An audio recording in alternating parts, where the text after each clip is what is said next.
Tá mé an Piechart ar méid báistí a thit i ngach séasuir. Cúis ná tá mid chun graf a chur le chéile, bunathe ar sin. Go minic nó bhí mid go thar lear nó bhí mid go ar sira bhí mid géar fáil amach cid é Thomas fear le gol, agus léirín an graf seo cid é an Thomas fear le gol de bhar go léirín sé céhéad báistí a hitin i ngach séasuir. Tá cúpla graf gur féidir linn úsáid. Nis, in éireann mar Piechart. Trógraf, lúme sin an é, mar go léirín sé seo tréimh se ama. So léirín sé ahrú thar tréimh se ama.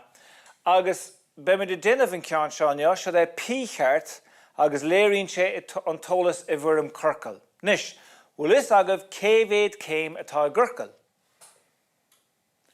Trícéad seasca, tá ceart agah. Agus be sé sinna tastalúing ar báil nuair tá ag tarraingt an Piechart seo. Nis, Siad é fluchras míosa thar tréimhse bliana. Fluchras míosa sin é méid báistí a hit thar tréimhse de bhliain amháin.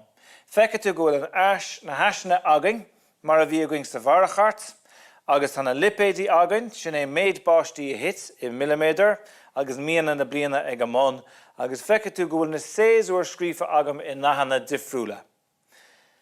Míúil an bhí inar hit an méid is lú báistí, agus feice sibh gur bé mínanolog an bhí ina hit an méid is mú báistí. Nis, tá mé ggéire an tólas a léiriú I bhfuirm Piechart, agus tá mé ggéire é dhéanamh de réir séasuir na bliana, ní mé chun bheith ag taispáint gach mí. Mar sin tá muid chun an tólas a bhaineann le gach mí sa saora, gach mí san airach, agus mar sin de chur le chéile agus é taispáint an sin ar an Piechart. So, imi bealtainna, tugamid an saoir ma hampla, hit 7 milliméadar báistí, imi mehef, hit 5 milliméadar báistí, agus in míúil, hit 3 milliméadar báistí. Sér atá dhéanamh gomann seo ná, tá mé ggéire codán a áil den méid báistí a hit a rithean todhraigh den bhliain ar fad. Codán den bhliain ar fad. Hit 105 milliméadar báistí a rithean todhraigh, Omlán na bliana ná 1500 milliméadar. Chur mé an méid báistí a hit i ngach míle chéile agus fuair mé 1500 milliméadar. Tá mé sé tris láú dhéanamh ar na himhreacha seo cnéanamh níos éasca dúing. Nis, tá an tólas seo tábhachtach. Camuid fáil amach cén codán báistí a hit a rithean todhraigh den bhliain ar fad. Hit 105 milliméadar a rithean todhraigh, hit 1500 a rithean na bliana ar fad, mar sin hit 1/10 den bháisteach den bhliain ar fad I rithean todhraigh. Fuair mé codán an saora den bhliain ar fad agus d'fhaighidh sé mar 1/10. Nis chur mé ceistir ar báil, céhéad céim atá gurcail, agus dúirt mé libh go bhfuil an tólas sinna tastalhain. Seo an fá. Well, má héimiid go dtí an saora an seo, fuair mé amach gur hit 1/10 den bháisteach den bhliain ar fad a rithean todhraigh, céhéad céim de trícéad seasca, cén codán de trícéad seasca, 1/10 de trícéad seasca se 36 céim. Cídíonn sé sin go méid mise ag úsáid 36 céim ar an illantós don saora. Don dhíra, hit 2 den bháisteach a rithean gíomhra, 2 de trícéad seasca sin 144 céim, 3/10 den bháisteach de bhliain ar fad, hit sé rithean an over, 3/10 de trícéad seasca sin 108 céim, agus an tarach hit 1/5 den bháisteach a rithean airg, 1/5 de trícéad seasca sin 72 céim, nuair a churn tú seo ar fad le chéile dheocht tú 300 seasca céim. An nis, tá muid chun an Piechart a tharraingt bunathe ar an ólas sin.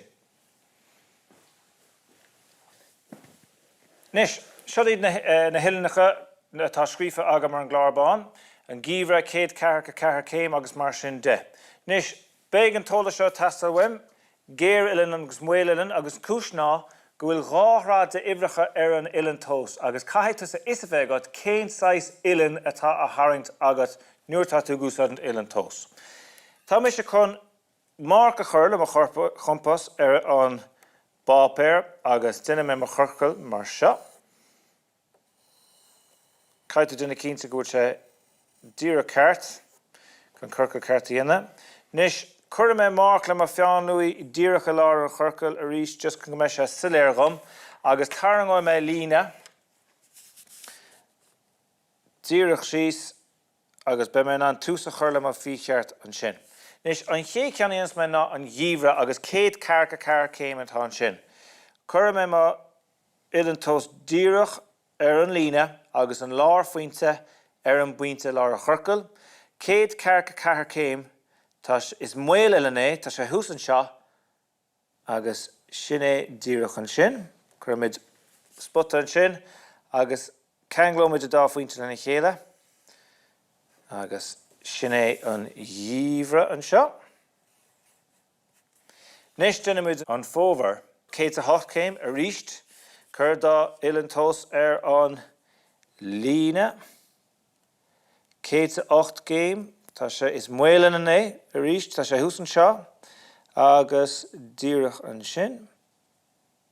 Ceanglóid a dá an sin na chéile.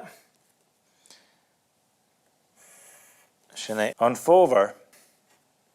Agus tá péir a fáca, agus tá an ceann se simplí, ní gádat an dá ceanna, duine muid cin ceanna muid an tarach, 72 céim, is géir ilané sin, so tá muid chun an ceann beag íanamh 72 céim, tá sé sin an seo.